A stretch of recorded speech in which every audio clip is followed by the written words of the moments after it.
अस्सलामुअलैकुम, कैसे आप सब खैरियत से हैं, ठीक ठाक हैं। तो आज की वीडियो में जो कि सेकंड वीडियो है इस चैप्टर की, चैप्टर नंबर 2 की, जो एसिड और बेस के बारे में पिछली वीडियो में हमने सीखा था एसिड बेस और साल्ट क्या होते हैं। तो आज की वीडियो में इंशाल्लाह हम लोग सीखेंगे कि concept of the acid and basis. सबसे पहले तो मैं आपको बताता चलूँ कि एसिड और बेसिस जो डिस्कवर हुए थे या जो कॉन्सेप्ट यूज़ किए जाते थे, सबसे पहले जो थ्योरी है वो आरहेनस थ्योरी है ऑफ एसिड एंड बेसिस। ये 1880s में हुई थी, यानी कि उन्होंने बनाई थी। The Svante Arrhenius put forwarded a theory related to acid and bases. According to this theory the acids are those substances that produce hydrogen ions. ये आरहेनस ने एक थ्योरी पुट फॉरवर्ड की थी और इसने एसिड और बेसिस की nature के बारे में बताया था। और इसने अपनी थ्योरी में ये बताया था कि एसिड वो चीज़ें, वो सब्सटेंस होते हैं जिनको जो हाइड्रोजन आयन यानी कि प्रोड्यूस कर रहे होते हैं, हाइड्रोजन आयन दे रहे होते हैं। When it dissolve in water, जब इनको पानी में डाला जाता है, आर कॉल्ड एसिड्स। तो ये हाइड्रोजन आयन देते हैं, इसलिए इन्हें एसिड्स कहा जाता है। अब एसिड कौन कौन से होते हैं, जिसने एग्जांपल दिए उन्होंने, HCl है, नाइट्रिक एसिड है, ये वेनिगर है और हाइड्रोजन साइनाइड है। ये सारे एसिड्स हैं। And bases are those substances that produce hydroxide ions.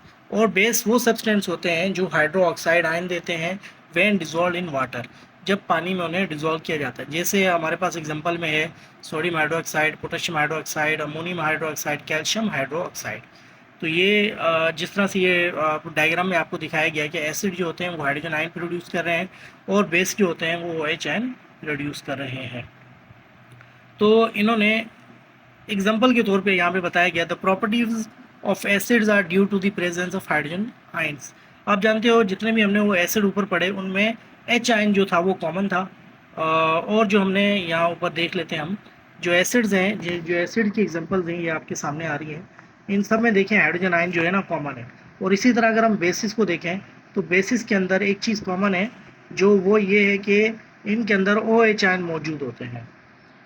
अगर हम एसिड की कॉन्सेप्ट देखें तो एसिड्स के अंदर H आयन मौजूद होता है, जैसे HCl, नाइट्रिक एसिड, भाई वेनिगर और हाइड्रोजन साइनाइड। जबकि अगर हम बेसिस की बात करें तो बेस में हमारे पास sodium hydroxide, potassium hydroxide, ammonium hydroxide, calcium hydroxide, means OH ion ज़रूर मौजूद होता है। तो इसी की ब्याह में इन्होंने ये बताया कि the properties of acid are due to the presence of hydrogen ion.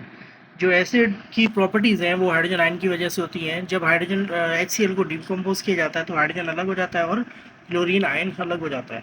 इसी तरह नाइट्रिक एसिड को जब हम डिकम्पोज करते हैं तो हाइड्रोजन अलग हो जाता है और नाइट्रेट अलग हो जाता है।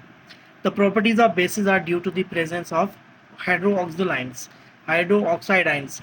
तो भाई अगर हम बेस की बात करें तो उसमें OH आयन कॉमनली होता है, जैसे हम ऊपर देख चुके हैं। यहाँ भी सोडियम हाइड्रोक्साइड को जब डिकम्पोज किया जाता है तो सोडियम आयन अलग हो जाता है और OH आयन अलग हो जाता है।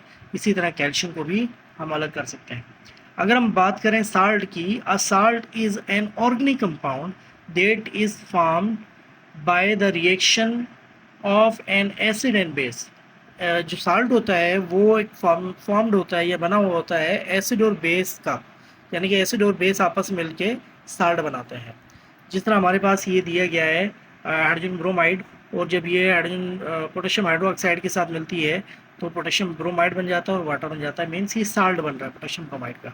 एसिड, अब ये एसिड है हाइड्रोजन ब्रोमाइड, और जो बेस है वो पोटेशियम हाइड्रोक्साइड है। और पोटेशियम ब्रोमाइड जो है ना वो साल्ट बन रहा है और वाटर जो है ना एक न्यूट्रल सब्सटेंस बन रहा है। तो ये थ्योरी आरएनएस की थी। अब आरएनएस की थ्योरी के अंदर कुछ लिमिटेशन भी थी, जो कि कमी पेशियाँ थी, वो भी डिस्कस कर लेते हैं। नंबर 1 पॉइंट है, the hydrogen ion do not exist in water solution. कि हाइड्रोजन आयन जो हैं वो पानी के अंदर सॉल्यूशन में मौजूद नहीं होते, and they react with water, वो पानी के साथ रिएक्ट कर लेते हैं टू फॉर्म हाइड्रोनियम आयन, वो हाइड्रोनियम आयन बना लेते हैं। ये इन्होंने नहीं बताया था आरएनएस ने। नंबर 2 पॉइंट जो आरएनएस की लिमिटेशन थी वो ये थी, the Arrhenius theory does not explain the basicity of ammonia. जी हाँ, आरएनएस की थ्योरी ने अमोनिया के बारे में नहीं बताया था कि ये बेसिक बेस है, क्योंकि जितने भी हमने ऊपर बेस देखे उनमें OH आयन मौजूद होता है, लेकिन अमोनिया वाहिद बेस है जिसके अंदर OH आयन मौजूद नहीं होता। The acidity of carbon dioxide, और कार्बन डाइऑक्साइड बेसिकली एक एसिड का काम करता है या एसिडिटी होती है उसके अंदर, तो ये भी एक्सप्लेन नहीं कर पाया अरहेनस क्योंकि इसमें कोई H आयन नहीं है। And the other similar compounds, और बहुत सारे ऐसे सिमिलर कंपाउंड थे जो अरहेनस नहीं बता पाया। इसके बाद हम बात करते हैं नंबर 3 की, it is only applicable in the aqueous solution. जी हाँ, ये आरएनएस की जो थ्योरी थी ये सिर्फ एप्लीकेबल थी वाटर के अंदर, यानी कि वाटर के साथ इन्होंने रिएक्शन करवाया, वाटर के बारे में बताया। अदरवाइज़ इन्होंने किसी भी चीज़ के बारे में डिटेल से हमें नहीं बताया, रिएक्शन के बारे में नहीं बताया कि अगर मेटल से मिलती है क्या रिएक्शन करता है, बेस अगर वाटर में मिलता है, सॉरी किसी भी और सब्सटेंस से मिलता है तो क्या रिएक्ट करता है, इस तरह का कोई भी हमें रिएक्शन नहीं बताया। इन्होंने जस्ट वाटर से रिलेटेड हमारी यानी एसिड और बेस की प्रॉपर्टीज़ बताई, इसलिए ये भी इसकी लिमिटेशन में आता है। तो नेक्स्ट जो थ्योरी है जो हमें डिस्कस करनी है वो ब्रॉन्स्टेड-लोरी की थ्योरी है। इसके बाद जो कॉन्सेप्ट आता है Bronsted Lowry theory of acid and bases, ये 1929 में दी गई थी। In 1929 a Danish chemist Bronsted and the English chemist Lowry proposed a new definition of acid and bases। ये दो साइंटिस्ट थे ब्रॉन्स्टेड और लोरी, ये इन दोनों ने मिलके एक थ्योरी यानी कि कॉन्सेप्ट दिया और न्यू डेफिनेशन बताई एसिड और बेस की। According to this theory any substance behave as an acid when it donates a proton, proton means hydrogen, to a base. इनकी थ्योरी के मुताबिक एसिड वो सब्सटेंस होते हैं जो कि प्रोटॉन डोनर होते हैं, यानी कि प्रोटॉन डोनेट करते हैं, किसको करते हैं, वो बेस को करते हैं, बना प्रोटॉन देते हैं बेस को। And any substance which accepts a proton it behaves like a base, और ऐसे सब्सटेंसेस जो उस प्रोटॉन को एक्सेप्ट करते हैं लेते हैं, it behaves like a base, और वो एक बेस की तरह काम करते हैं या उनका बिहेवियर बेस जैसा होता है। So acids are proton donor and base are proton acceptor. तो इसी तरह हम ये कह सकते हैं एसिड जो होते हैं वो प्रोटॉन डोनर होते हैं और बेस जो होते हैं वो प्रोटॉन एक्सेप्टर होते हैं। They both react with water, ये दोनों पानी के साथ रिएक्ट करते हैं टू प्रोड्यूस हाइड्रोनियम आयन, ये दोनों पानी के साथ रिएक्ट करते हैं और हाइड्रोनियम आयन दे रहे होते हैं। Let us consider the dissolution of hydrogen chloride in water. ये वाटर के अंदर अगर हम हाइड्रोजन क्लोराइड को डिसॉल्व करें, in this reaction hydrogen chloride donates its one proton to the water.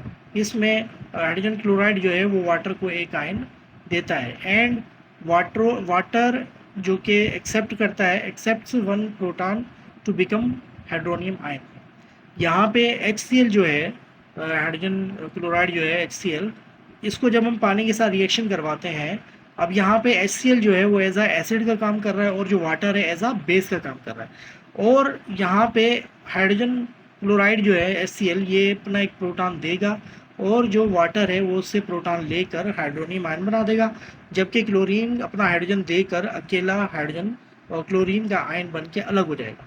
तो इसी तरह 10 hydrogen chloride is a Brønsted acid and water is a Brønsted base, and hydronium ion is a conjugated acid and chlorine ion is a conjugated base बन जाएगा। आए limitation के बारे में पढ़ते हैं। अब इसकी थ्योरी की लिमिटेशन क्या थी, ब्रॉन्स्टेड-लोरी की थ्योरी की लिमिटेशन। तो it could not explain the acidic nature of compound having the tendency to lose hydrogen ions.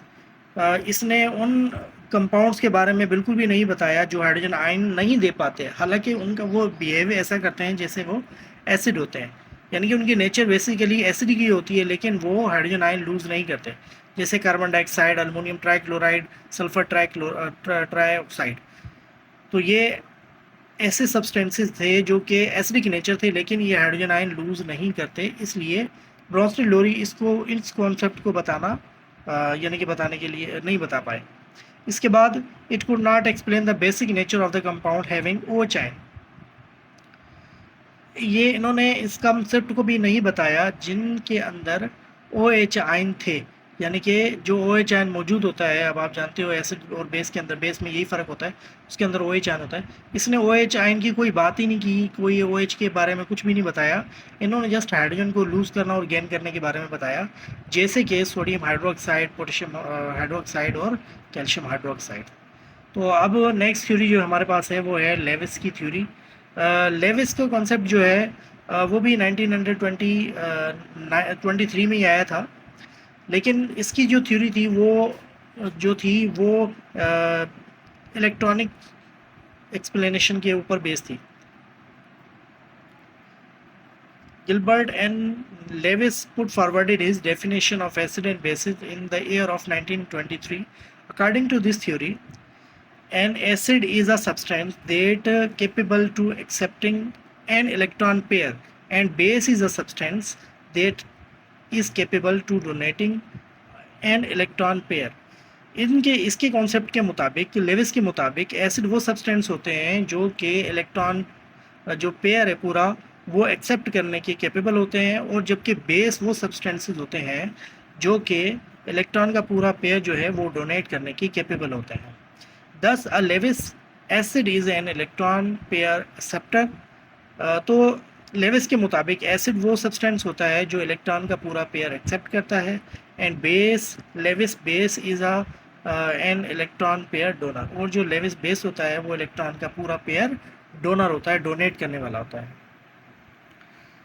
अब ये एग्जांपल के ज़रिए हमें बताया गया है, द प्रोटॉन यानी कि hydrogen ion is capable of accepting a pair of electrons, while water is capable of the donating a pair of electrons to form a covalent bonds.